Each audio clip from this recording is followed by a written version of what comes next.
राम जी के प्यारे हनुमान जी हमारे शक्ति इनकी अपार है, अपार है।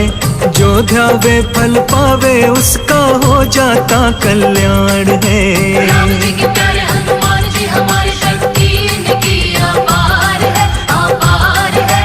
जो ध्यावे फल पावे उसका हो जाता कल्याण है। हाँ, जो ध्यावे फल पावे उसका हो जाता कल्याण है।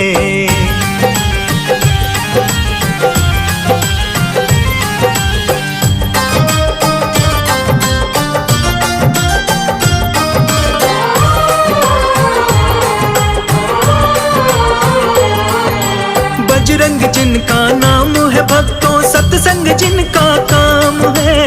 सत्संग जिनका काम है, सत्संग जिनका काम है। ऐसे महावीर बलवान को